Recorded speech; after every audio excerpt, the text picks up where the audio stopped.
Hi, Christine. Hi, how are you? I'm good. We are back with the Ego Project. I am Lisa Heidel, And I'm Cristine Seidel. and we are going to be delving into the ego and money today, which, Mm. oh, it's going to be rich. It's going to be so exciting. And we're Yes. not just going to be talking about money and finances, but we're also going to talk about our livelihoods Mhm. and how our ego or wounded ego impacts. And then we're also going to delve a little bit into the cultural wounded Yes. ego, Yes. and which I think is going to be a new direction that we're taking it a little bit, is how our culture impacts what we do, how we make money, how we spend money, what we value in our culture. Yeah. So Yes. I'm excited. Me too. Me too. Okay, are you ready to get started? I am. Okay, I'm going to ask you a question that only you can answer. Perfect.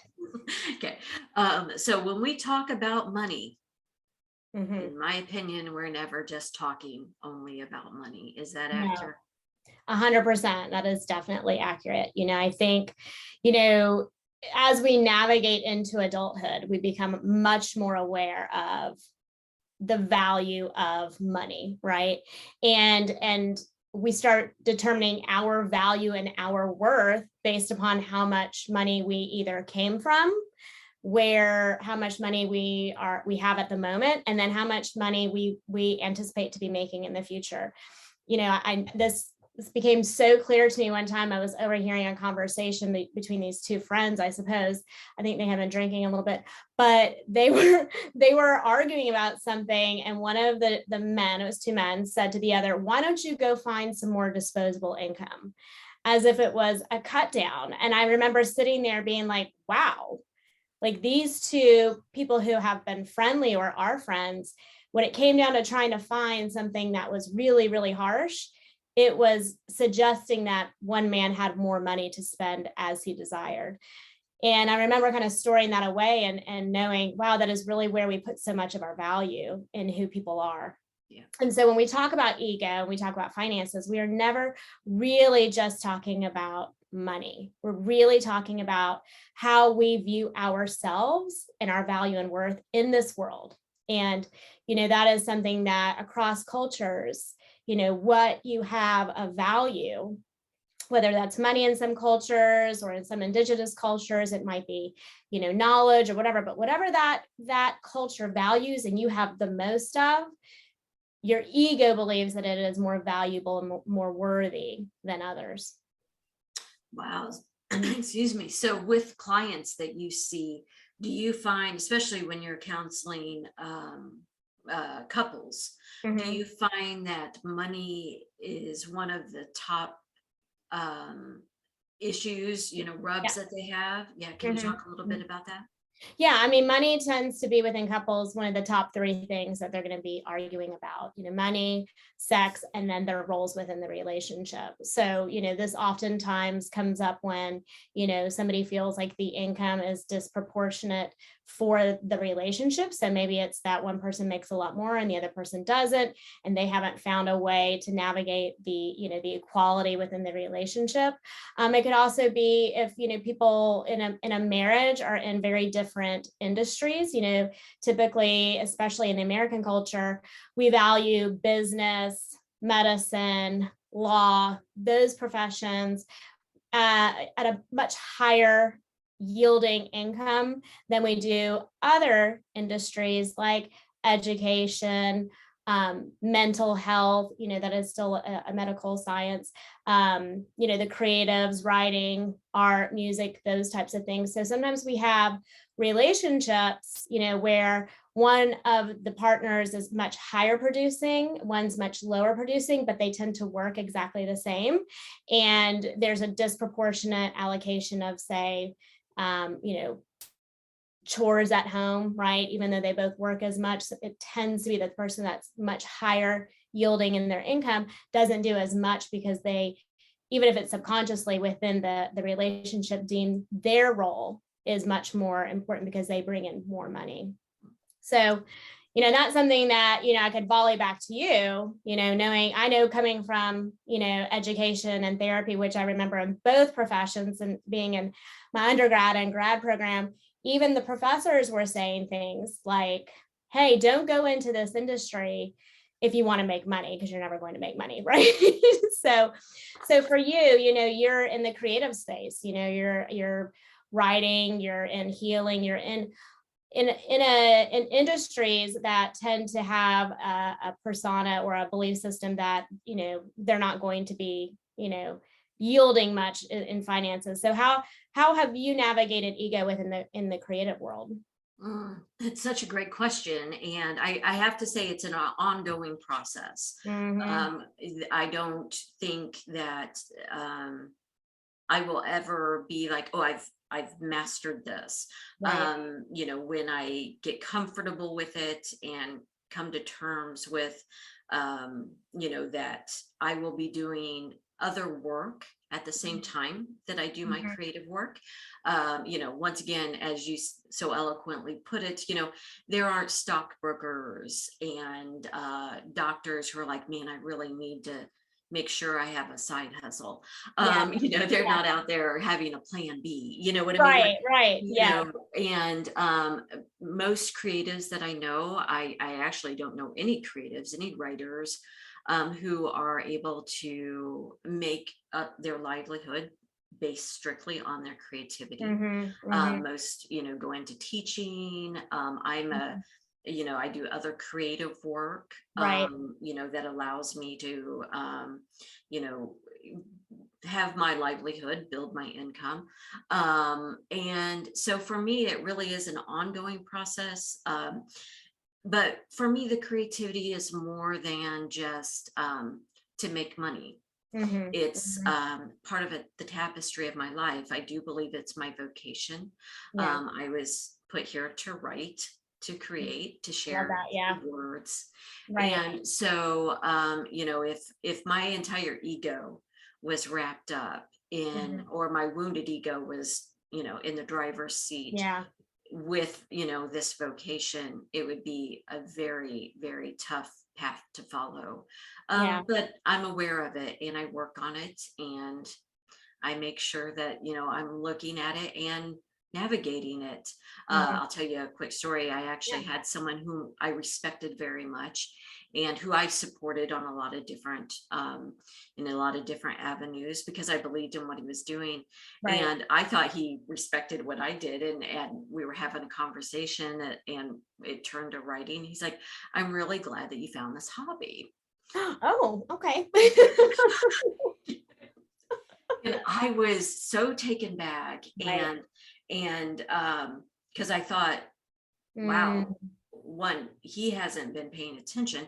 And I'm a published author, I have Yeah. books on the Yeah. shelves and I have other publications. And so, it's not that I present myself as this is my hobby. Right. I introduce, I am a writer, I'm an author, I'm a Yes. creative, I'm an editor, and it really did have, I had to take a step back Mhm. and kind of go, okay, that triggered my wounded ego. Yes. Yes. Mhm. That word Mhm. hobby did. And I was like, and not that writing can be a hobby, and Sure. any Sure. creativity, Yeah, but that's not absolutely. how it's my vocation. It's what I do. Right. And it's part of my livelihood. Mhm. And I put a lot of time and effort into it. I'm always learning. I'm always taking workshops. I always Right. need to get Right. better. Investing in it and Exactly. growing And it. Yeah. so, yeah, so, having that external Mhm. feedback was Right. very wounding to my ego. Mm. And so I've done a lot of work around that, Yeah. and doing that. So, Yeah. Well, so do you find that, there are a lot of people in the creative space where, they are exceptionally gifted, you believe that they could make a very, substantial living doing what they do, but that leave because of I guess the concern or so much attachment to the ego believing it's not enough or it's not good enough, it's not a worthy enough of a profession. Do you see that occurring much in that space? I definitely do. And I think we've lost so many creative endeavors Yeah. that could have, been out in the world for that reason. I know even for myself, the time that I've spent having to navigate, Right. the wounding around, if you're not making money, and a lot Mhm. of it, it's Yeah. just a hobby. Correct. And I've had to navigate that and I've had to work on it. And I know for me, anytime that someone, comes to me and, for a workshop or, Mhm. to ask me questions, I'm like, just do it. Yeah. It's split. There's Mhm. the creative process Right. and then there's the business. Yeah, absolutely. 100%. Yes. Mhm. Focus on the creativity. When you get to the business, you'll deal with it then, but right Yes. now focus on that. And Mhm. I know for me that's been a saving grace, being able to Absolutely. navigate the two. So I think Yeah. that's such a great question. I think so many people, they look at the dollar signs, Mhm. Mhm. and they think, oh, what's the worst? Our culture is about acquisition and Yes. capitalization, and Yes. you know that's the US culture. Mhm. And Mhm. other cultures have a high regard for it. Right. For Right. Yeah. writing, as an example, Mhm. Ireland, has a rich history of supporting their Right. creatives. And, Iceland, Mhm. supports the writers. And, Yeah. so there's a lot of other cultures who do. So Yeah. the US Yeah. just tends to look at the dollar signs. Yeah. Absolutely. And I think, kind of what I love when you said, we have the creative piece and then we have the business piece. Something I totally believe in is that, you can make money doing absolutely anything. Another story I can tell is driving home from grad school one day. And I think it was a day where, one of the professors had mentioned, you won't make any money at this. You'll make about 50,000 a year. I was like, wait, I'm coming from being a teacher. What are you talking about? Like, I know what grad school is costing me. No, I'm not moving from that to this if that's all I'm going to make. And I was seeing a lot in the industry, in the self-help and in the, mental health and in life coaching, where people were really making, um, you know, a large amount of money doing something that they felt very purposed in. And I think I was listening to XM on my way home, and there was a woman on there that was a pet psychic and was literally talking to pets on the phone and was telling the owners things such as, oh, little Poopsie, what's the other biscuits you used to give her? Or, she really likes the beige carpet. And I remember being like, wait, what is happening here? This pet psychic is telling these people like very obvious things. So I went home and looked this person up, and she was making millions of dollars a year in the UK, Yeah. speaking to pets over the phone, telling the owners they like treats and they like to sit on a beige carpet. And I was like, you know what? There is two different sides to this coin. There is doing something that I feel very called and purposed to do, and charging a rate that I feel like it compensates for that knowledge, skills, and expertise.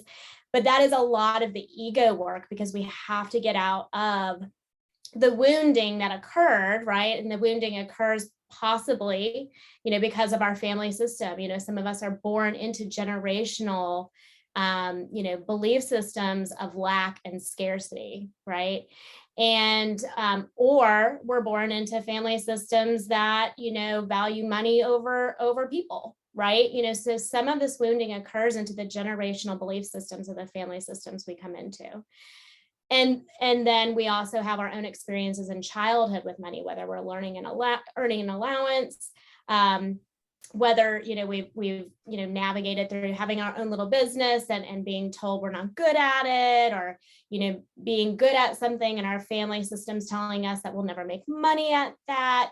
We have so many things that occur in our childhood that really does create a belief system surrounding money. I was born in a very privileged and affluent family, but I was never given anything. I had to work. I started working at 14. I had to buy my clothes. I had to pay for my cheerleading, pay for my dance, pay for my car. I really had to churn money at a very young age. Now, if you look at me from the outside, because I'm an internalizer, right? I'm going to be very self-sufficient, and I'm going to incur and make a lot of money because I don't want anybody to think that I can't do something for myself. But really what that wounding said to me was, you're not worthy and valuable enough for us to invest in, right? You need to invest in yourself. So even people who are high generating, high producing, doesn't mean they don't have a wounded ego that they're still healing. And I think that's what we have to understand, is that the wounding occurs, whether it's wounding that has a belief system of lack and scarcity, or if it has a belief system of I need to always produce, I need to always churn, I need to go be achieve, and we see financial resources that come from it, there still could be the wounded ego that's still there. So how do people, and this is actually a question that I had from a male listener who asked, so how do we not allow our wounded ego to be the driver when it comes to making decisions in our lives? How do we navigate that? How do we not allow that? Wow. Can you speak a little to that? Yeah, I mean, the ego is always wanting to be in control. But, as I posted one time, the ego doesn't differentiate between driving from a positive perspective or driving from a negative perspective. It's happy to do either or, right? And so what that tells us is that, our ego dwells in the subconscious. And so in order to be healing and making decisions from a healthy place, we have to bring that which is in the subconscious to the conscious, right? And that means having real conversations about money and finances, so it doesn't matter if you're, thinking about giving, to a charity or to a cause or to something. Check in, do I have some kind of negative perspective of doing this? Am I afraid that I won't have enough money later on if I give? Right? So constantly when we're talking about money, especially as we start becoming more aware of how we want to spend and use those resources, we need to bring that from the subconscious to the consciousness, right? So if we're sitting there in our lives and we're like, wow, I never seem to have enough money. That's the first question. Hold on. Okay, what's going on with my belief system regarding money, or wow, I have so much money, I never really seem to give to charities. Whoa, let's see what's going on with that belief system, and bring that into the forefront. A lot of work that goes around healing the wounded ego, especially with money. I love having the conversations with money with my manifesting clients, because you can't manifest the resources for the things that you desire if you don't have a really solid understanding of money and finances, because you're leading from the subconscious of how you've always lived your life. Yeah. So when you say an understanding about money and finances, are you talking about investing? Are you talking about how much you're earning, your debt to revenue ratio? Like, what are you talking about there when you say a good understanding? I love that question. Thank you for asking that, because that's a great clarifying question. What I mean is understanding of money is understanding what money is, right? Money is a resource, which is an object. It is something tangible, and it has an energy to it, just like the tables, the chairs, whatever. Everything has energy to it, and it operates at a vibration. Money is neither good nor bad. It's just a resource, right? But there is a vibration that it operates at, and we have a vibration that we operate at, depending on where we are in our subconscious and what work we're doing to bring it to consciousness. So when I talk about understanding money, it's really understanding your relationship with money, right? What are my thoughts and feelings, and what has been my behavior around money?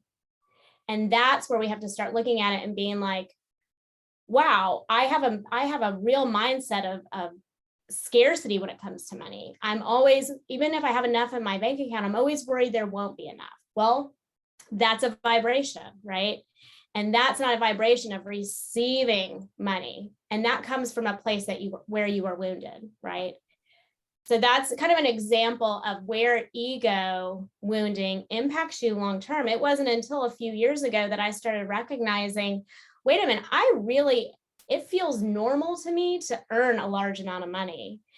But I've been really fighting that, thinking because of my childhood that I always had to do, be achieved, and somehow be of value for it, that I would earn and then something would happen and it would go, right? And then I'd tell my story, there's never enough, right?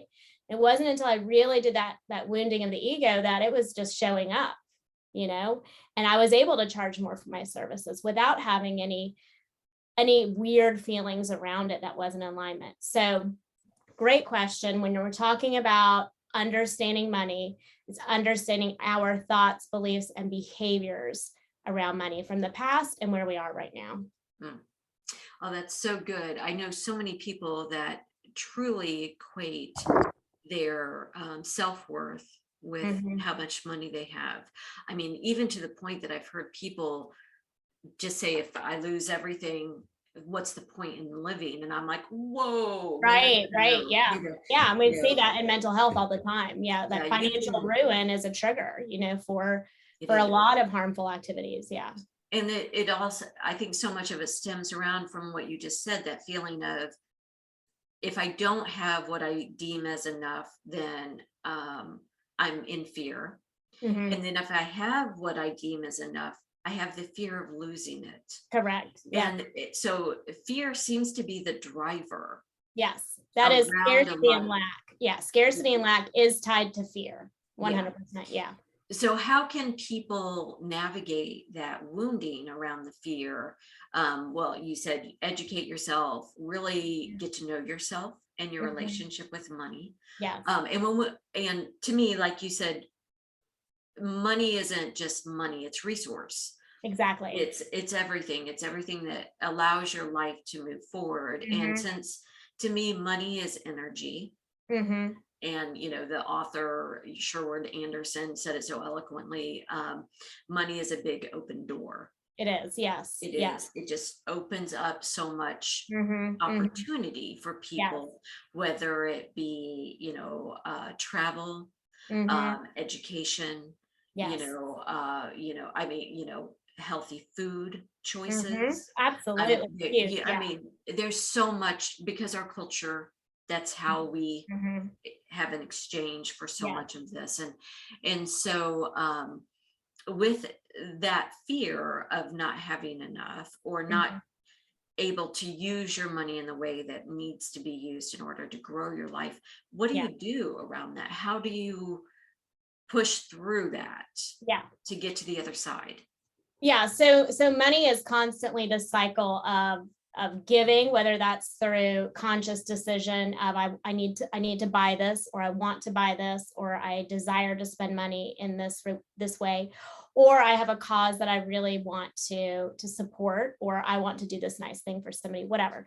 It's a cycle of giving and receiving, right? So whether that's you earning it, receiving it from earning it, from being gifted something, from a check popping up from the utilities department for here's your $15 deposit back, whatever, right?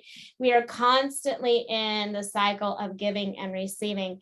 And what we need to be doing is checking in with ourselves and say, okay, how am I feeling about all these different things in giving and receiving, right? And so when we know that money really is kind of this place of security, and really so much research has been done that, there is a point, if we look at the bell curve of earnings and where people feel like they are wealthy, it's really not how much money they end up having at the end of the day. It's, did they have enough where they felt safe and secure that if these things happen, they would be okay, right? So, and it's really around like $3 million, I think, in your earnings or whatever. But, that cycle is really about feeling secure in that giving and receiving.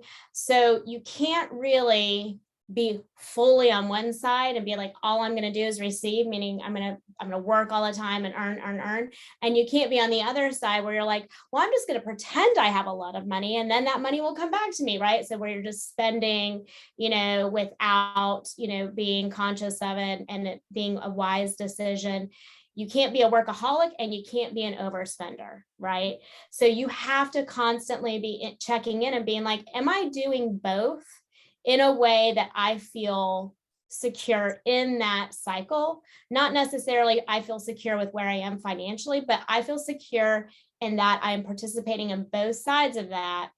And that's going to help develop a healthy concept and healing of the ego. I would say if you have to start with either or, you start with the receiving piece, because that's which is most tied towards purpose, meaning what we do tends to, bring in resources, right? Like our profession or what we feel called to do. And that takes us to like, are you charging an appropriate amount for your services? Are you asking, your employer for the salary that you really feel like is in alignment for what you're offering? It's being true and authentic to yourself as to this is the value of the work I'm doing.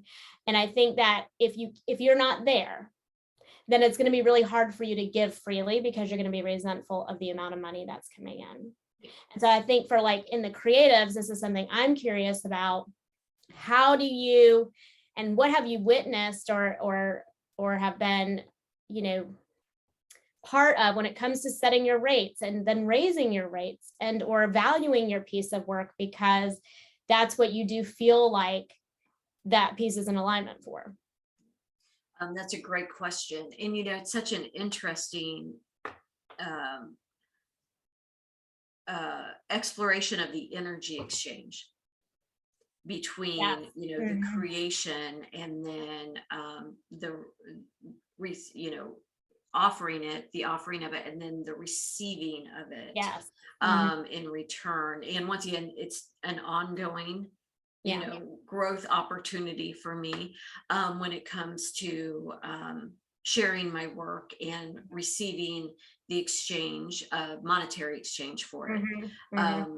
And since for me, I grew when I grew up, the internet wasn't quite where it is today, and I think technology and different platforms are changing the way that people are having that cycle. With Right. creation. Absolutely. Yes. It's much more immediate. It's much more, it's starting to become affluent. And then, and there's people falling in different camps where it's like, well, we're losing what creativity is, whether it's being, the commerce. And so a lot of different aspects of it. For me, to be sharing my work and it's being part of my livelihood now, it has been, it's been a challenge. I'm not gonna, it's because as a writer, you sit in a room for, 1 to 2 years, on, the low side, working in a vacuum. Yeah. And hours upon hours. And, you cannot ever have that monetary exchange. Right. For the investment of the time. And so then when it goes out and, you start either not getting money back for it, or starting to get an amount that you do not deem worthy, or it's more than you expected, a lot of ego work is going into absolutely. I'm sure. Absolutely. It's like a piece of yourself, right? Like a big piece of, you almost have the giving piece of that cycle first. You're giving this part of your work, you're giving part of your creativity to this piece without knowing what the receiving end will look like. Yes. And it's an interesting, there's very few things in our culture that do that. Right. So, as an example, if you build a house, you invest your time, your energy, your money into the supplies for the home. Right. And then you build the house, and with the understanding that if I need to, I can sell this Right. right, and get my money back. And Mhm. and it's very tangible, Right. right, in the process. You're seeing Right. it, Yeah. the walls come up, the windows go Mhm. in, you're Mhm. seeing it. Yes. But when you're creating, it's Mhm. once again, you could just be creating for yourself. You don't Right. know, and I do that. Many things that I do, I write poetry. No one's ever going to see that poetry. Trust me, I no don't one know. wants You to never see know. It might be an it. alignment for you later. It's very self-indulgent, but it's for me, and I do it for Right. me, and that's okay. But I do want to share my work in the Yeah. world. And so figuring out how to navigate the ego with that. And also, a lot of people don't know this, but especially when you're beginning as a writer, you do a lot of things in exchange. Mhm. So as an example, you maybe give a story to a Mhm. journal, and the Mhm. journal prints it, and your payment for that is they are printing it. Right. Right. And Mhm. so the exchange there, it's an energetic exchange, but it's not a Right. monetary Correct. energetic Yeah. exchange. And so Interesting. you Okay. have to get your mind around that Mm. there is an exchange here. It may not be monetary, Mhm. but it is a giving and a receiving. Right. Right. That must be, I mean, there must be, I think while you're working to get to a place where you are getting financial resources back rather than the trading just to be able to get your name out there and get exposure and stuff, there has, I mean, you have to be doing ego work during that time, because that cycle, although it's happening, it's not happening in a way that our society really reinforces. Yeah. So that could be a place where we were talking earlier about people coming in and out of that space because they just, it's too much to be able to not be in that place and have that affirmation and validation through monetary, Yeah. compensation. Well, and once again, that's where, in my mind, and I'm very right brain, left brain, Mhm.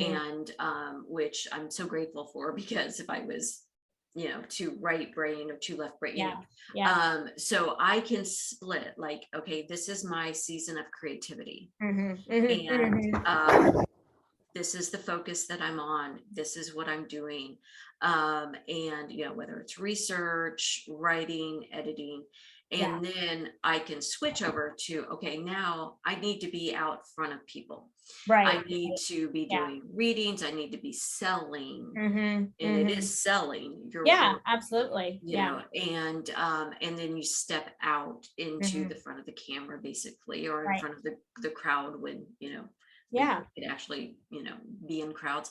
And yeah, and we do that, yeah. And so we just go through that process. But I Mhm. think so Mhm. often, so many people are derailed during that creative process Yeah. because they're so focused on the business. Mhm. Well, what Mhm. if, what if no one buys it? What if I miss Yeah. the window of opportunity? What if my family hates it and they go out, so a lot of Right. different Right. things, Mhm. right, and go into that. And so I Mhm. think just a healthy mental split between the Yeah. two, you kind of push that away. There'll be time Mhm. for it. There'll be time. Absolutely. Yeah. Yeah. And I think, what that really kind of brings about, and I just wrote an article about, what does it take to be successful? It really does take emotional and mental tenacity to move through those moments and not get stuck in that subconscious belief system that we're not worthy, we're not valuable. Like, you have to be able to move through and compartmentalize, kind of like what you did. Take things that are in the subconscious, bring them to the consciousness and be like, no, we're not going to go to that place, right?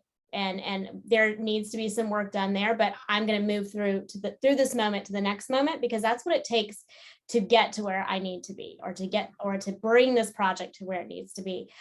So building that mental and emotional tenacity to not let the ego drive the bus, right? Because the ego is going to start driving, and most of the time it's going to start driving in not the best way, right? It's going to stay in that negative belief system. It's wounding, right? And it's going to try to drive from there. So I think that's a great testimony to anybody, creative industries, medical industries. If you really are working to get to here, right, have that mental and emotional tenacity to move through moments without letting that wounded ego start driving the bus again. Yeah. So I think that's a great example. Well, thank you. Well, and I also believe that, we can choose to believe our culture. Right. We can Absolutely. choose to believe it. We can choose, I could easily go hop on the bandwagon that says that your worth Yeah. equals your bank account. Yeah. Okay, I could do that. Or I could say, you know what? I am a full human being with a lot of different aspects to offer. And, how much money I bring into the world is not part of a reflection of my worth.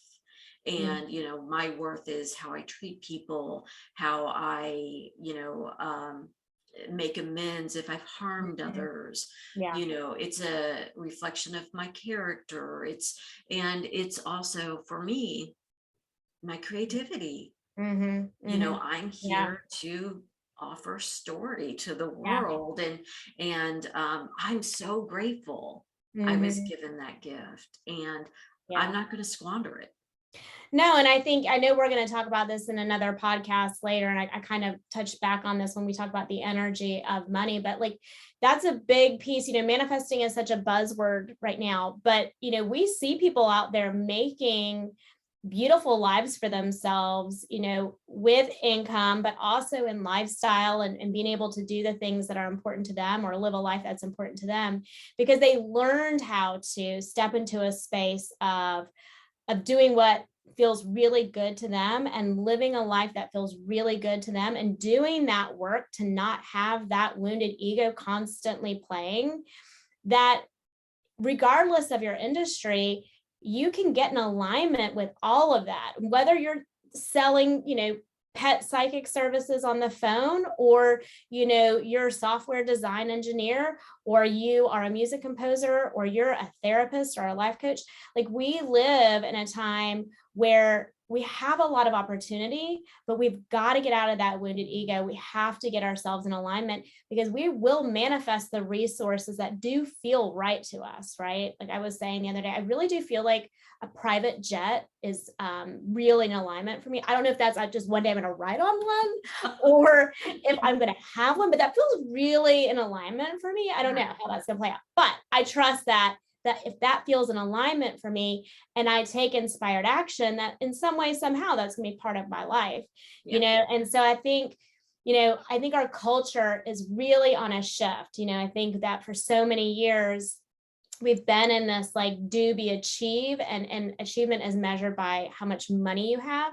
But I do think as a collective, we are shifting into a time where valuing the diversity and the unique purpose of each person has a lot of worth to it and a lot of even financial value to it. And we're starting to respect that, I think, a little bit more and celebrate that a little bit more, and move as a collective to take some of the things like the creative space or the mental health space or the education space and say, hey, wait a minute, these have just as much value as medicine and law and all these things. But previously, education, mental health, the arts, those have all been deemed more of feminine or female, industries. And so, what I really would love to talk to you about is, what has been your experience in seeing some of these industries that you've been involved with not acquire as much financial resources, and maybe having, people having to have multiple hustles, and that the industries that are predominantly female driven. What has been kind of your experience with that? I think that's a great question, and I think there's, the use of the feminine aspect, almost like soft skills, right? Yeah. Mm-hmm. And I think we're moving into a time where we're shifting that. That's my belief. I think that we have seen enough of the wounded masculine ego. Yes. I think that we are starting to understand that, once again, life is a tapestry, right? It is it encompasses everything that we do. Like you said earlier, we can, if we're only, working in order to achieve and to make money, and that's our goal, there's other aspects of our life that suffer. Right. And I actually just came back from a trip, and I went to Greece, and I mean, that is a very historic culture, right? Yeah. I mean, the Yes. history Right. there, and they are still referring to literature that was created, thousands and thousands of years ago, Yeah. Yeah. and it's built into the culture. Mhm. And I think we're going to see that. We can't forget that the US, we're infants. Yeah. It's a baby Little babies. country. Exactly. It's a Little working babies. with little working babies, and we're still learning how to do Yeah. this. And 2,000 years, we're going to have a different viewpoint, Right. Right. and that type of thing. But I do truly believe that, once again, it's your culture supports what it values. Our culture right now values money, Yeah. and position, and power. And usually power has money behind it. Right. Yeah. We see that in so many different arenas. Mhm. And I think a shift in perspective and a shift in our spending habits make a huge difference. If we're Right. supporting creatives become important. Right. Yeah, absolutely. Right. Does that make sense? So if we put our money behind that, Yes. then that's what we're going to receive. So yes, I do believe that there is a hierarchy when it comes to supporting, education, Yep. mental health, creativity. But I also think that we can shift that. Yeah. But I'm a diehard optimist, so I don't know. Well, all I know is that we're going to be making some money in the future with our soft skills. There's also, and I love that you are like, you know what, there's things that I want that will make my life easier. And I think we have this almost a wall that we throw up. Yeah. Where by stating what we want and what we desire, that there's some stigma attached to that. Right. And I don't think that there is any stigma attached. I think that, if someone is wanting, a jet as an example, then want that. That has nothing to do with me. I want it for you. Yes. And, and we're, we live in a culture that it shames people for their ability and where they're at, and there's the station of their life, and our culture does that. And well, they're deserving of not having, they need to work harder. It's like, I'm sorry, there's been times in my life that if work equated my bank account, exactly, I would have been a multi-millionaire. Yes. I'm working 3, 4, 5 jobs and in order to make ends meet, and I'm like, I think there is a disconnect there, because that is not the way it works in our culture. And so if it did, I can guarantee you a lot more people would have 3, 4, 5 jobs, or the other way around. They would only have to work one job to make, to have a livelihood. And, so I think for me as a creative, being able to do what I love to do, that's a gift. I don't ever think that, somehow, I'm better than anyone else, for any reason. And I make choices that support it. Yes. Boundary setting with my time. I cannot create if I'm doing for 4, 5, 6, 7, 8 people. No, you can't. I can't. And, and I choose to follow this path. No one forces me. No one's sitting around going, when you're going to get those stories done, Lisa. It's like, other than publishers, but we're all on the same team, right? Yeah. They're Yeah. supporting me to do that. Right. Right. So I think our culture, I think we're going to have a shift. I That's agree. my, it's a prediction Yeah, here. I And agree. I agree. I And I think we're think already you brought up, shifting. right. I think you brought up a really good point. Anytime we have judgment and shame on ourselves or others, right? Like we have to consciously be aware of, am I judging other people, right? Based upon their resources or what they're doing with their resources and whatnot. What is this really reflecting back to me about my thoughts and feelings about my value and worth, right? There are some people who will, if you say, hey, I really feel like I'm in alignment to have a second house in Switzerland, right? Like that just feels really in alignment with me. I'm going to do the things and I'm going to be in alignment, whether it's creating something or it's, inventing something or whatever. I'm going to do these things because I really do feel like this is the life that I'm supposed to live. And then somebody else over here is like, oh, I can't believe they bought that or they're doing that or whatever. That's projection, right? That's projecting that they can't, right? So the person who's judging is actually subconsciously believing that they can't have that.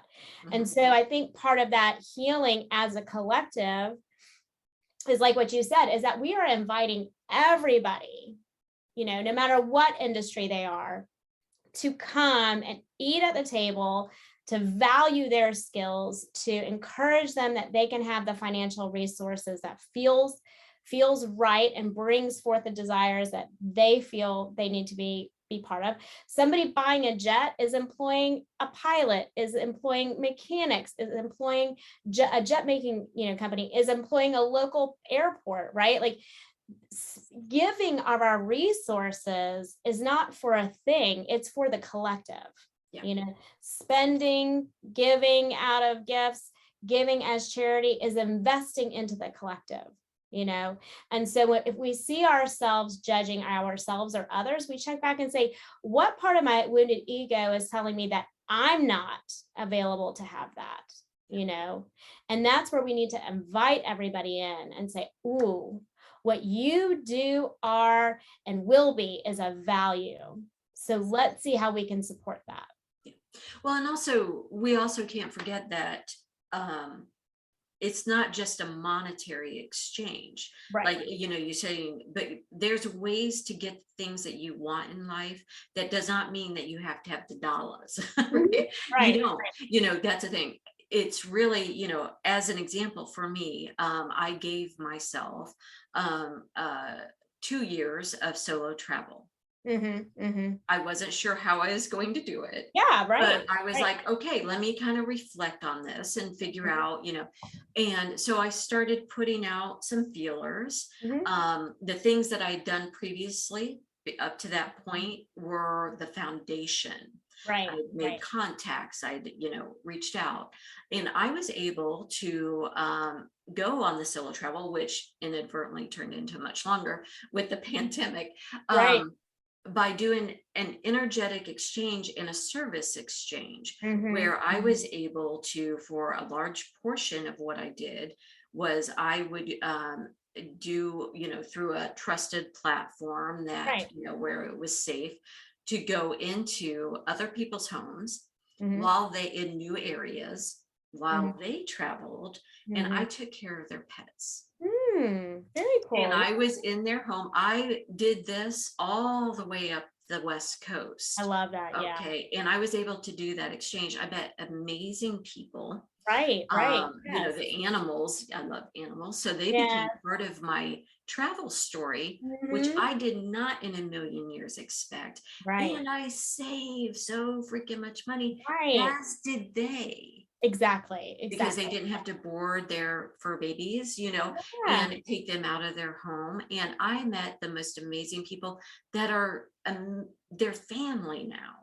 Because of this. And so I think so often we get stuck in the idea that it's all about, well, I have to have so much money to do this thing. Right. And it's like, well, no, you just have to be creative. You have to think outside the box. Yeah. And, so as an example, I believe that you will be on your jet because I believe that you are outside the box thinker Right, and right, an opportunity is going to show up for you. And when it shows up, you're not going to allow your wounded ego to make the right. decision.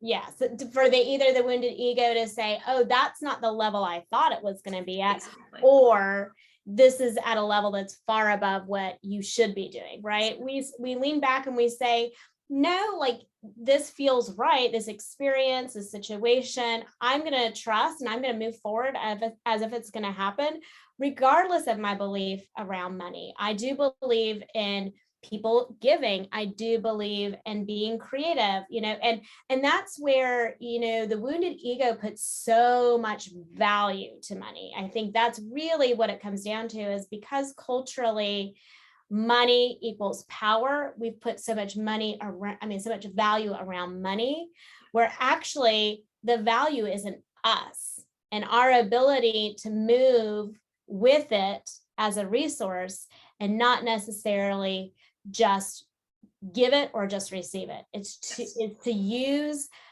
ourselves as a resource with it.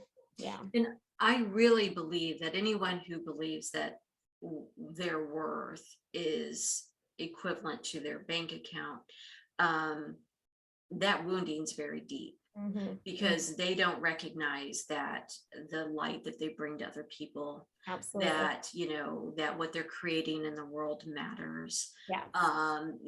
They that they're not, just their very existence Mm-hmm. Mm-hmm. is worth more than any amount Exactly that they could ever earn.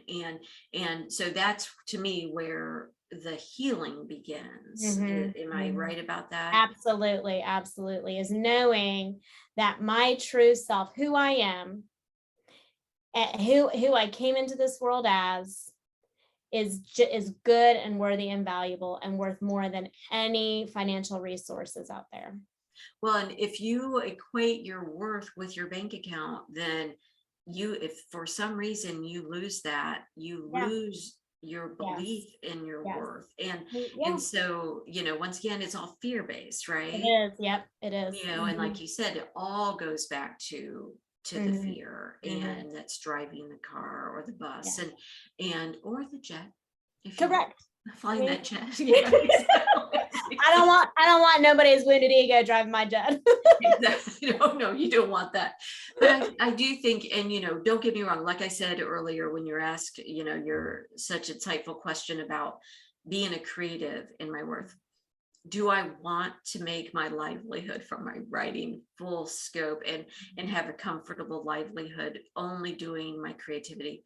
I would love that. That would be great. Yeah. Sure, I'm not going to say no to that, right? Right. Yeah. But I'm also not going to be an unhappy creative, because that's not happening. Yeah. And something I do know about you, Lisa, and I think this is something that'll resonate with a lot of people watching and listening, is that, we don't have to be just one thing to be in alignment and to have the financial resources that feel good and let us move through this world as we desire to. It's okay if you want to have your hands in this and your hands in that. If it lights you up, whether it's writing or whether it's selling things or whether it's doing podcasts, right? Like if it lights you up, do it, right? And I think that the more we allow people to be multidimensional as earners, the more we can have a healthier perspective of money, because we no longer put our value to doing one thing that brings in this income. And I think that's something that has shifted because of the internet. Our parents worked at the same company for years and years and years, and a big piece of their identity was tied to their profession, but things have shifted so much in the last 40 years that we have to be okay with being layered and enjoying being lit up by multiple different things. I so agree with that. And, I take great pride in the other aspects of my work that I do that aren't writing. Yeah. And because I get to help people and Hmm. I get to support them to help build their dreams. Now, Right. my work stems around that balance between the Hmm. two, the Right. creative balance, and then, giving, my services to help other Yeah. people build their Yeah. dreams. I Mhm. take great pride in that. Yeah. And, I love when someone says, oh gosh, you really helped me, that Hmm. feels Hmm. good. That to me is currency. Yeah, absolutely. Yes. And that Yeah. keeps you, we'll talk about manifesting later, but that keeps you in an alignment and in flow to be able to continue moving in that space, right? And moving into and through things that you really desire. Yeah. And I really don't believe, I mean, I'm every person, I'm Mhm. someone who took a step back and said, you know what, I'm doing a lot for a Right. lot of different people. Yes. Yeah. And not enough for me. And Correct. what do Mhm. I really want? Yeah. Yeah. And, I'm never going to say no to money. I'm Mhm. never going to do that. I Mhm. need money. Yes. Yeah. You Right. know, Right. Yeah. we all have, that's the exchange that we get, to have live Right. our lives. And Hmm. and I'm never going to say no to give money if it's needed and I Correct. have it to give, Right. Right. because it's just a thing. Exactly. Yep. Yep. That's it. And that doesn't mean I'm out, here for you. And I have to take care of me, Yes. that kind of thing.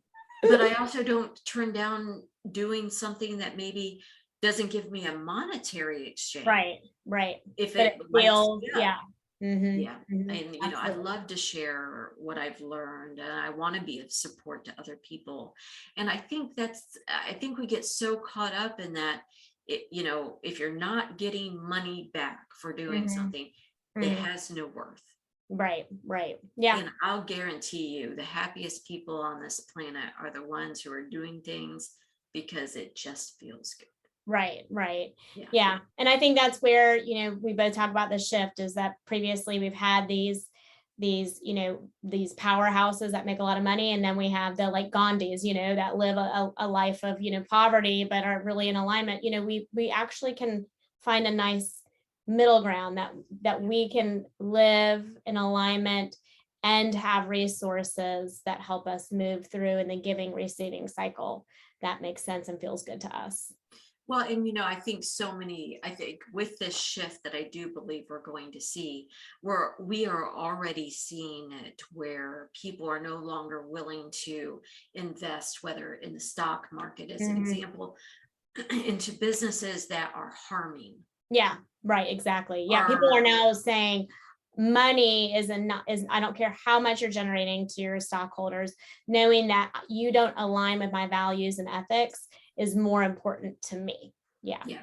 And we're starting to see that. And I think we're going to see more of it.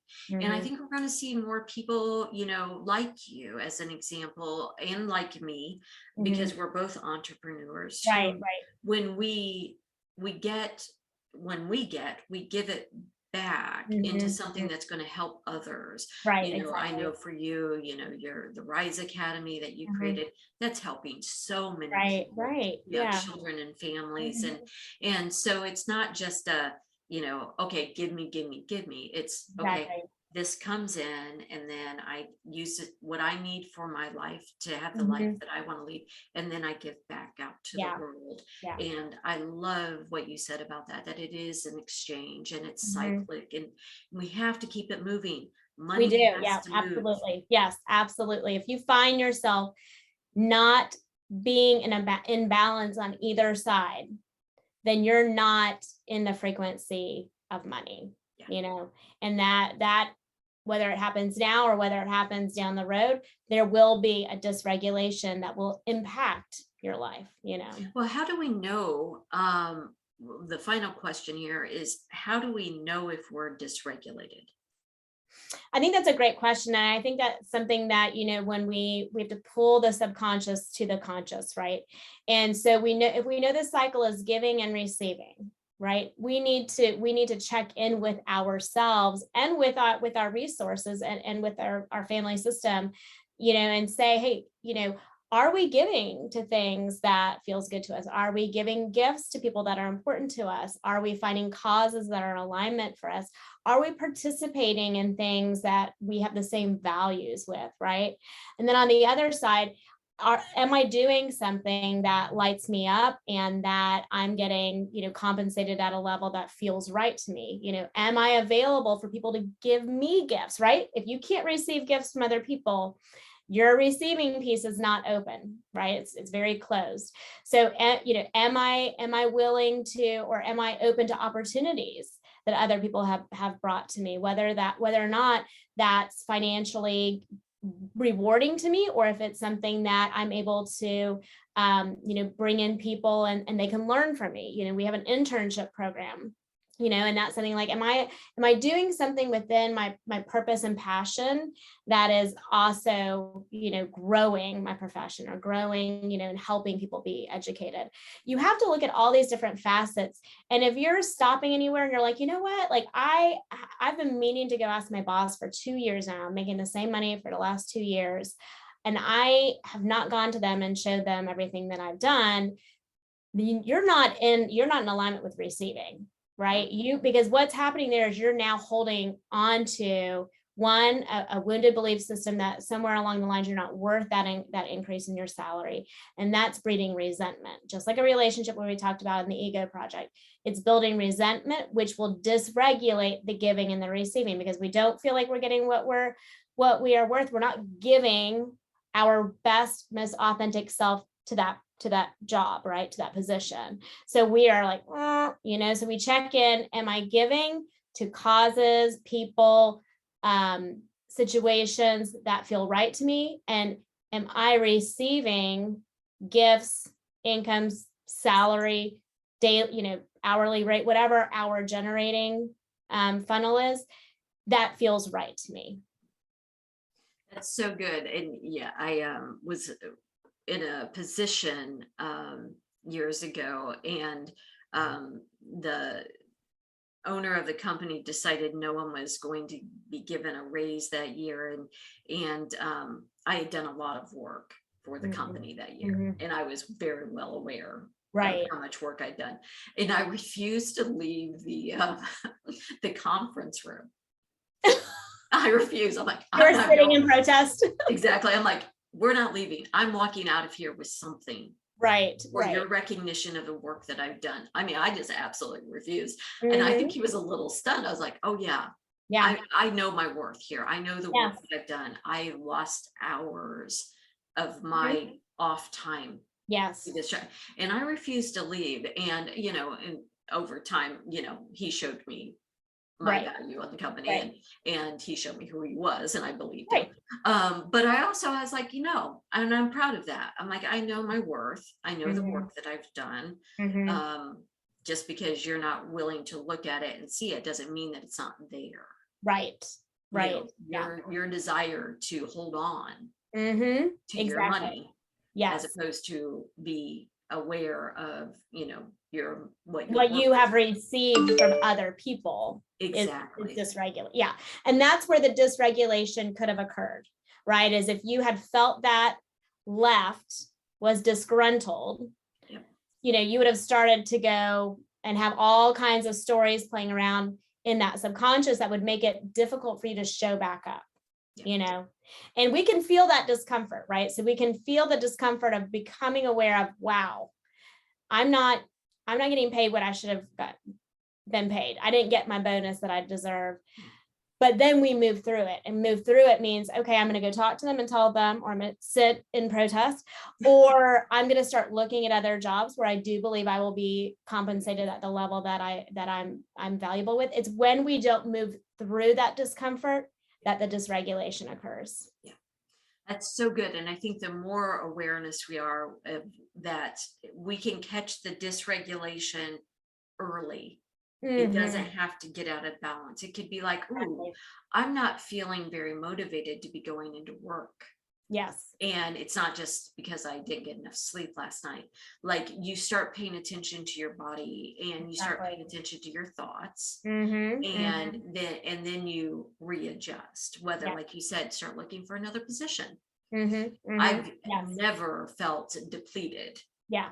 when I'm Oh, like yeah. making a big life decision. Yeah. Exactly. I Yeah. have a great example of feeling the discomfort, but moving through it anyway. So, I guess it was about a year ago, I was seeing way too many clients during my week, to the point where I was really kind of getting taxed, I wasn't showing up for myself.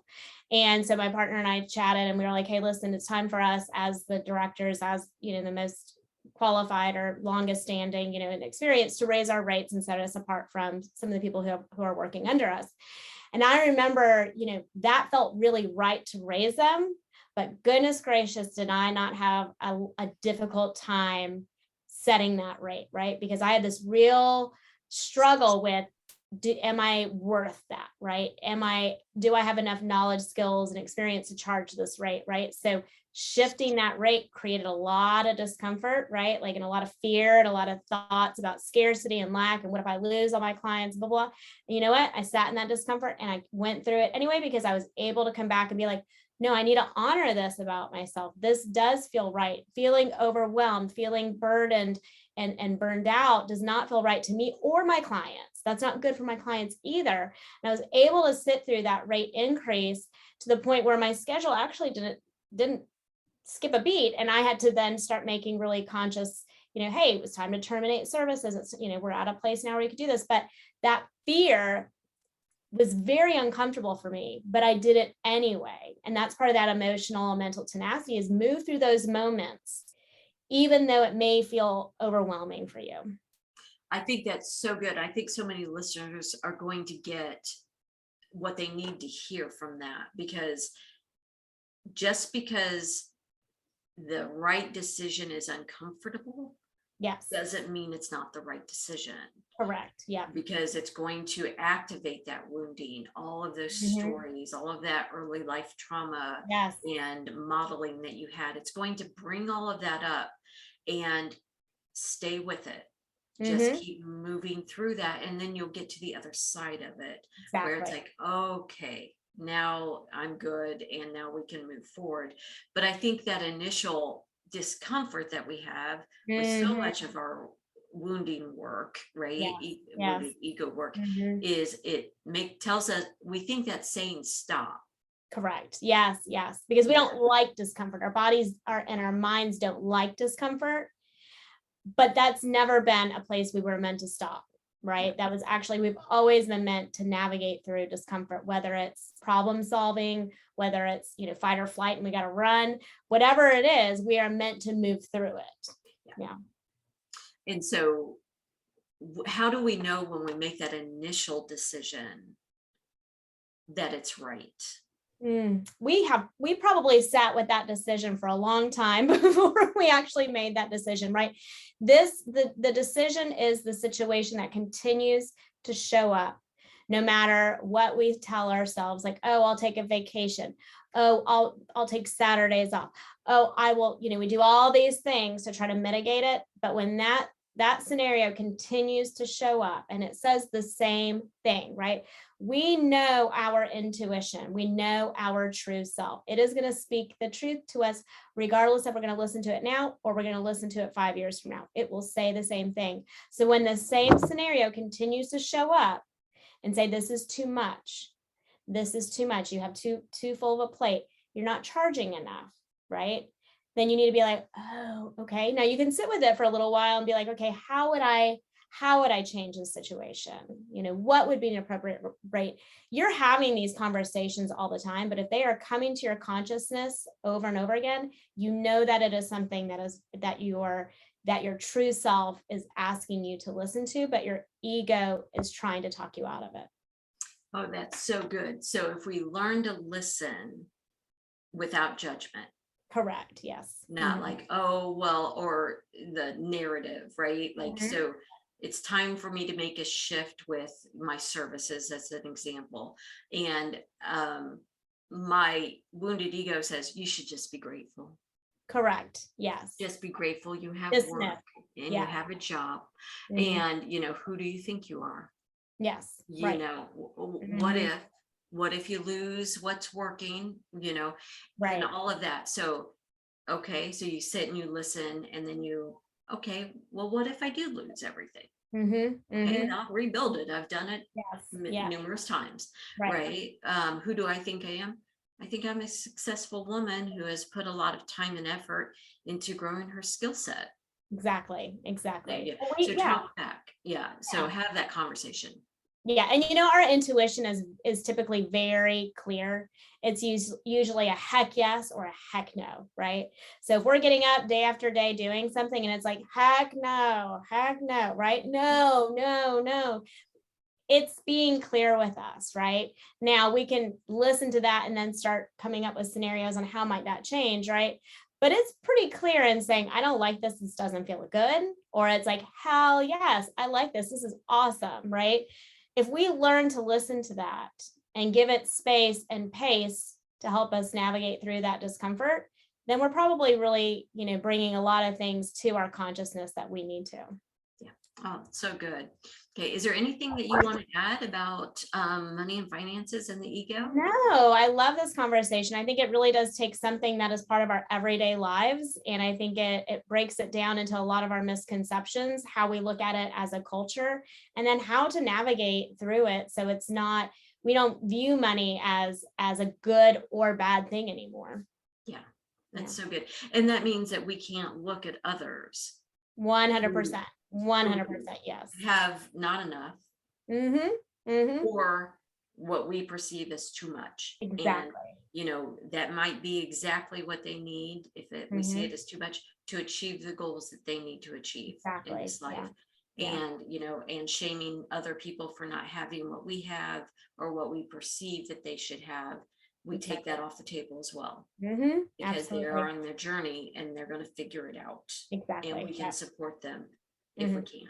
Yeah. We should always be looking at our own cycle of giving and receiving before we're looking at anybody else's. That's so good. Okay, great.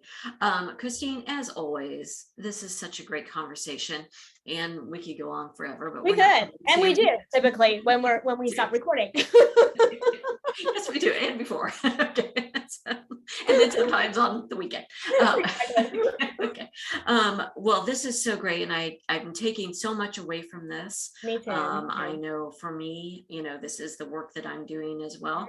So I'm excited to see what shows up for both of us. Right. Where we go, where we end up, who knows? A year from now, we can have a whole different conversation about money and ego from where we started today. So right. And we also want to say this is an ongoing conversation, and we would love to have people come in and talk with us and share their journey with the ego and money and how it reflects on them, and how they've grown and healed their wounds around it. So we will be having a website that should be launched within the next couple of weeks, where you will have a contact form and you can fill out and send to us if you would like to come and be a guest on the Ego Project. Yeah, we would love that. We would love to hear from all of you guys out there and get perspectives. And I love hearing everybody's stories about their own experiences with ego and different facets of their life.